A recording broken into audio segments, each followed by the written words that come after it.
Asdiqa, salam alaikum. Bonjour ou bonsoir les amis. Bienvenue sur votre chaîne Bled Magharibia qui attend vos encouragements en la partageant autour de vous et auprès de vos connaissances. Merci de nous recevoir chez vous, parmi vous. Et donc, cette 31e vidéo vient vers vous pour vous proposer, comme d'habitude maintenant, votre ce qui fait débat, c'est-à-dire tout simplement ce qui fait discussion entre nous. La vidéo d'aujourd'hui est consacrée à cette question relative à cette réalité maintenant de la menace marocaine sur la sécurité géostratégique de l'Espagne. Donc, une interrogation qui demeure toujours tout de même posée, surtout avec un asile et une migration record ces derniers temps, car plus de 5000 migrants arrivés depuis le Maroc en une journée à Ceuta, une enclave occupée par l'Espagne. En effet, l'Institut espagnol pour la sécurité et la culture, dont on a déjà parlé dans une précédente vidéo, a récemment publié une étude signée par 3 experts. En tout cas, ils sont nommés comme cela, experts en sécurité, et qui s'appelle Guillem Colom Piela, Guillermo Pulido et Mario Guillermo Roman. Ce sont en réalité des doctorants en études dites sur la sécurité et la stratégie, soit récemment diplômés ou sur le point de discuter leur thèse, à laquelle ils ont donné un titre un peu sensationnel, entre guillemets, le Maroc, le détroit de Gibraltar et la menace potentielle pour l'Espagne. Cette étude qui n'existe qu'en langue espagnole a attiré l'attention de plusieurs sites espagnols, tels qu'El Espagnol, Voz Populi, Europa Sur et la Tribuna del País Vasco, ce qui laisse entrevoir un contrôle à distance par certaines parties liées à l'état profond espagnol. Il est facile de se laisser entraîner par des propositions conspirationnistes de ce genre, mais le moment choisi pour la publication de cette étude, donc de cette thèse, la nature de ceux qui l'ont menée et la manière avec laquelle elle a été médiatisée soulève plus d'une question. En effet, qui en est derrière cette étude? Quel en est le but? Est-ce qu'elle transmet des messages codés à l'opinion publique espagnole ou autre, et particulièrement à la partie marocaine? Aussi, il faut le dire, des sites marocains tels que Express et d'autres ont capté le signal et ont également écrit à ce sujet. Mais en attendant la réponse à ces questions, S'il vous voulez bien, analysons ensemble les thèses soutenues dans cette étude. Mais auparavant, il faut noter que le contenu de cette étude reflète une conviction profonde d'une partie non négligeable de l'opinion publique espagnole, à savoir l'élite éduquée, les leaders d'opinion, les hommes et les femmes des médias. Oui, il y a une peur historique des moros, c'est-à-dire des musulmans qui ont conquis une certaine Andalousie et ils sont restés tout de même 8 siècles. Dans l'imaginaire espagnol, cet envahisseur n'est pas un Omeyyade, un berbère ou un arabe, mais il est marocain dans l'âme. Et il y a une continuité ethnique, culturelle et politique ininterrompue entre ceux qui ont conquis cette Andalousie au 8e siècle et les Marocains des 20e et 21e siècles. En plus,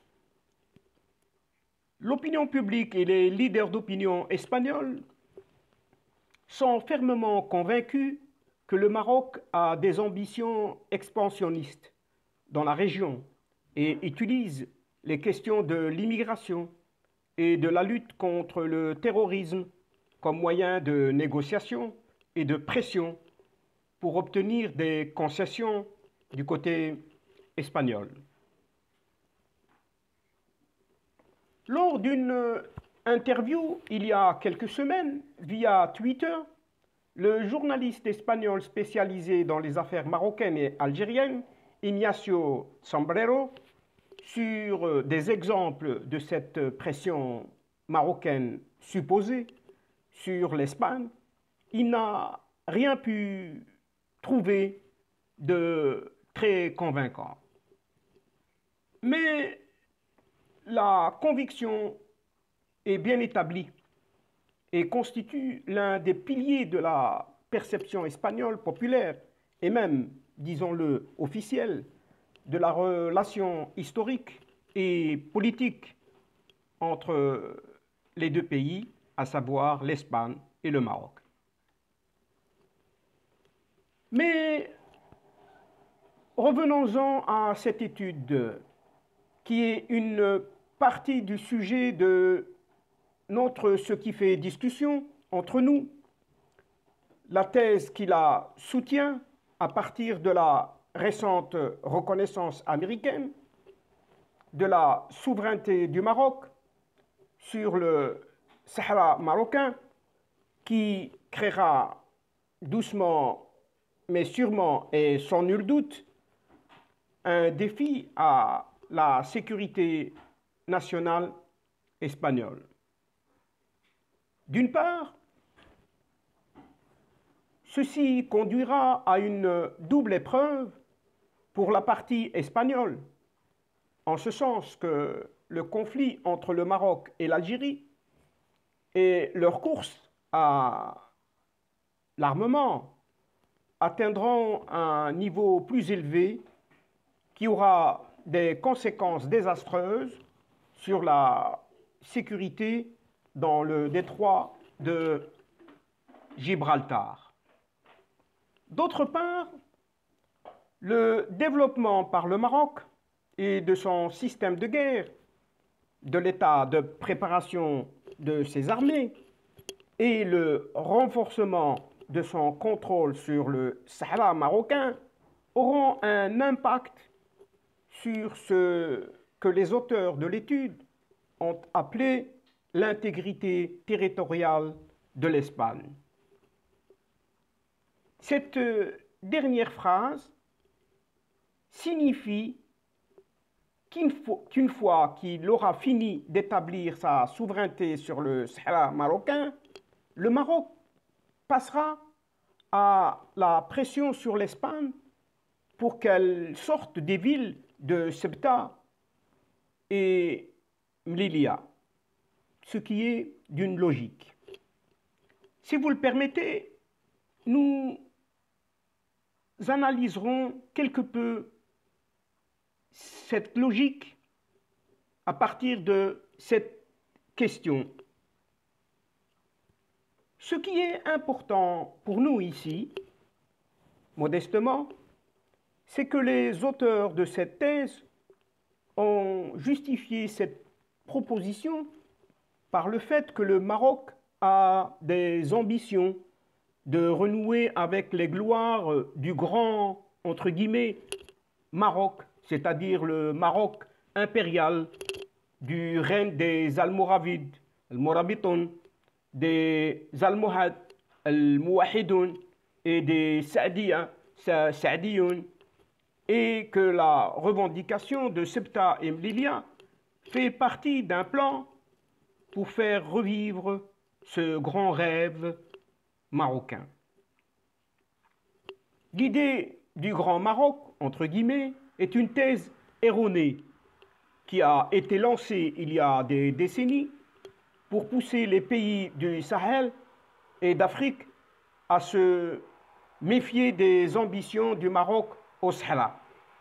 Mais les Espagnols, surtout les partisans de la théorie du complot, l'ont utilisé pour expliquer les positions du Maroc sur les questions de l'immigration de Ceuta, de Melilla et du Sahara dans le cadre de ce plan à long terme. Ce qui attire l'attention dans cette étude est qu'elle a douté de la valeur des dépenses marocaines sur l'armée qui serait un jeu comptable, une nouvelle fois entre guillemets, et qu'il s'agit de sommes beaucoup plus importantes que ce qui est annoncé, et ce, sans fournir aucune preuve à ce sujet. Et cette étude n'a pas non plus indiqué, même superficiellement, que le problème de Ceuta et Melilla est une question de décolonisation du point de vue marocain. Elle n'a pas non plus analysé l'attachement du Maroc à son intégrité territoriale, non plus, lorsqu'elle a abordé l'intégrité territoriale de l'Espagne. Et cette même thèse voit dans la fin du problème du Sahara marocain le début du processus des revendications du Maroc sur Ceuta et Melilla. En outre, cette même étude, estime que le Maroc lie son silence sur les deux villes occupées à l'étendue du respect de l'Espagne d'une ligne qui ne contrarie pas les objectifs souverains du Maroc au Sahara. C'est une thèse qui confirme implicitement l'action de la partie espagnole, ou du moins d'une frange de celle-ci, pour un marchandage d'un autre type. En ce sens que le maintien sans solution du problème du Sahara sert bien évidemment les intérêts de l'Espagne à Ceuta et Melilla, tant que le Maroc n'ouvrira pas un front au nord pendant qu'il fait face à des défis au sud. Par ailleurs, il est vrai que la délimitation par le Maroc de ses frontières maritimes, comme indiqué dans un article dans Ash-Sharq al-Awsat, sous le titre Les dimensions de la délimitation par le Maroc de ses frontières maritimes et l'inévitabilité du dialogue avec l'Espagne, paru le 9 février 2020, nécessitera une convergence de vues entre les parties espagnoles et marocaines. Notamment en ce qui concerne les eaux marines entre les îles Canaries et le Sahara marocain, ainsi que l'exploitation du plateau continental au sud des îles Canaries. Mais les auteurs de cette étude ne considèrent pas cette question, à l'instar de beaucoup de leaders, de chefs d'opinion politique espagnols. Ce qui est considéré comme une source potentielle d'intégration économique et de coopération entre l'Espagne et le Maroc en vue de l'exploitation durable des ressources marines communes, mais plutôt comme une confirmation des ambitions expansionnistes de la partie marocaine qui menace directement cette Espagne. Mais ce qui est tiré de cette étude, c'est qu'elle reflète des thèses erronées d'une partie importante de l'opinion publique espagnole. En effet, selon les conclusions mêmes de cette thèse, le Maroc est une source d'inquiétude qui pourrait devenir une menace stratégique, malgré les intérêts mutuels et le niveau avancé des relations économiques, politiques, sociales et culturelles entre les deux pays. L'étude confirme également qu'il n'y a aucune volonté de la part d'une partie de l'élite espagnole de comprendre les objectifs du Maroc, d'achever sa libération du colonialisme malgré l'enracinement de la pratique démocratique anticoloniale au sein de la société espagnole. Enfin, l'étude montre que le développement économique, technologique et militaire du Maroc doit être accompagné d'une stratégie de communication remarquable auprès de ses partenaires comme l'Espagne et la France.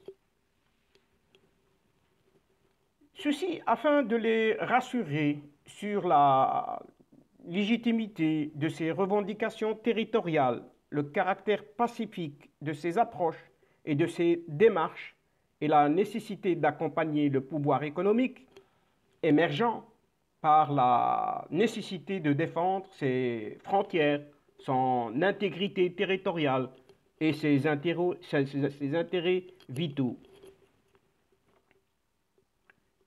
Dans les conclusions donc de cette thèse, la question de l'asile et de la migration est totalement omise, alors que tout récemment, une marée humaine aura duré une journée entière, au moins 5000 migrants, dont un millier de mineurs sont parvenus ce lundi, tout récemment, à atteindre par la mer ou par la terre cette enclave de Ceuta depuis le Maroc.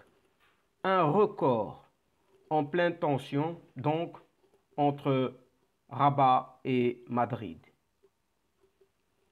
Dès les premières lueurs du jour, jusque tard dans la nuit, donc de lundi à mardi. En effet, plus de 80 migrants ont rejoint lundi à la nage l'enclave espagnole de Ceuta depuis le Maroc, a indiqué la garde civile espagnole. Les migrants, dont quelques mineurs donc, sont partis dans la nuit depuis des plages situées à quelques kilomètres au sud de Ceuta et ont été arrêtés lorsqu'ils sont entrés sur le territoire dit espagnol, a déclaré un porte-parole de la garde civile à Ceuta. Ces arrivées de migrants depuis le Maroc interviennent dans un contexte de tensions diplomatiques entre Madrid et Rabat. Le Maroc, allié clé de Madrid dans la lutte contre l'immigration illégale, a convoqué fin avril, rappelons-le, l'ambassadeur espagnol à Rabat pour exprimer son exaspération à l'égard de l'accueil en Espagne pour y être soigné du chef des séparatistes sahraouis du Front Polisario, Brahim Ghali, alias Mohamed Ben Battoche. Le conflit au Sahara, ancienne colonie espagnole, oppose plus de 45 ans le Maroc au Front Polisario, soutenu ardemment par l'Algérie. L'Algérie et son Polisario réclament donc un référendum d'autodétermination, alors que Rabat, qui considère le Sahara marocain comme une cause nationale, propose tout simplement une autonomie sous sa souveraineté.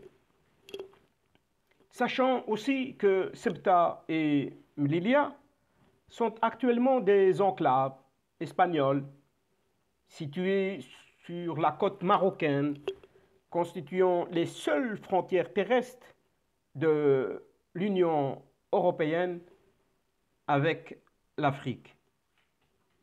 Par conséquent, ces vagues de migration se sont multipliées de plus en plus sur le territoire espagnol, situé sur des territoires de Ceuta et Melilla, au nord-ouest du Maghreb, a même indiqué l'agence France-Presse, l'AFP, et à l'aube de ce mardi, il n'était encore qu'une centaine, mais au fil des heures, le flot n'a cessé de gonfler.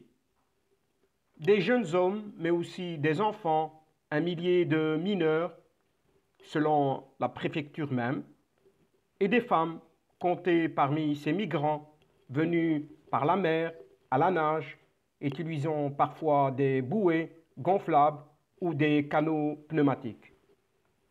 D'autres encore sont arrivés en marchant à la faveur de la marée basse et donc dans la nuit de lundi à mardi.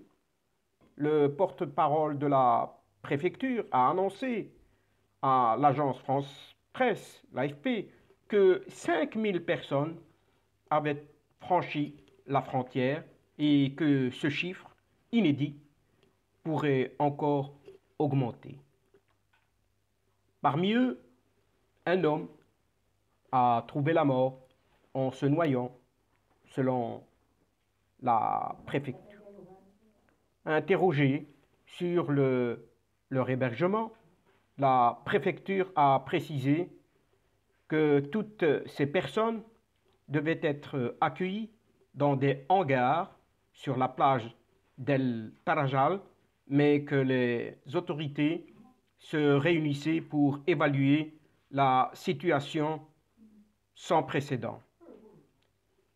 Des vidéos postées sur les réseaux sociaux montraient de jeunes migrants, parfois en maillot de bain ou tout habillés, débarquant sur les plages de Rocher sous le regard des forces de l'ordre marocaines qui ne réagissent pas dans un premier temps avant de repousser la foule des curieux.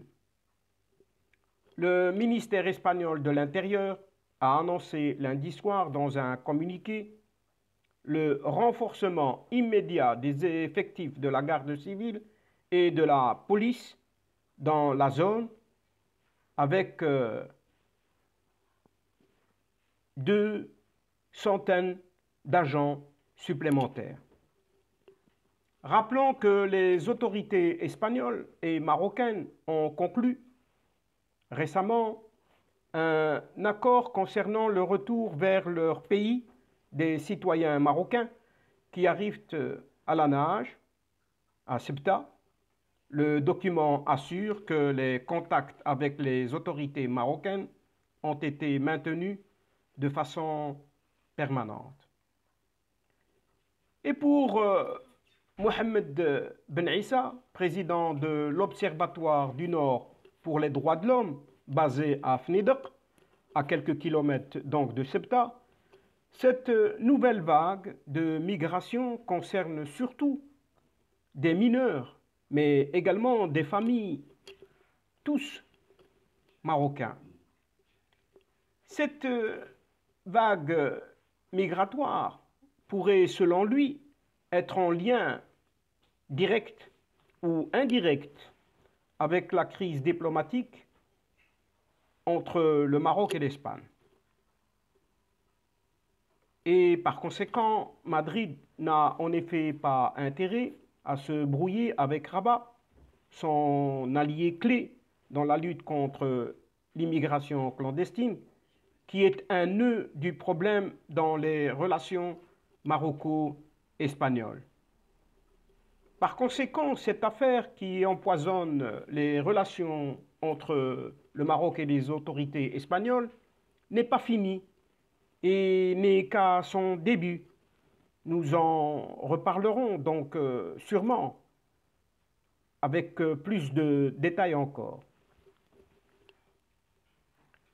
Et c'est ici que prend fin ce qu'il fallait démontrer au travers de ce qui a fait débat entre nous, tout en mettant un terme à ce qui a fait discussion en cette journée ou en cette soirée. Mais avant de prendre congé de vous, en tout cas un tout grand merci pour votre fidélité et au plaisir donc de nous retrouver bientôt. Aussi, nous vous prions de ne pas oublier d'aider Bled Maralibia en vous y abonnant et en la partageant autour de vous et de partager les séquences vidéo de votre chaîne. Au revoir les amis. Al-Asdiqa, salam alaikum wa rahmatullahi ta'ala wa barakatuh. À la prochaine fois et à bientôt. إلى اللقاء في حصة أخرى إن شاء الله. مع السلامة.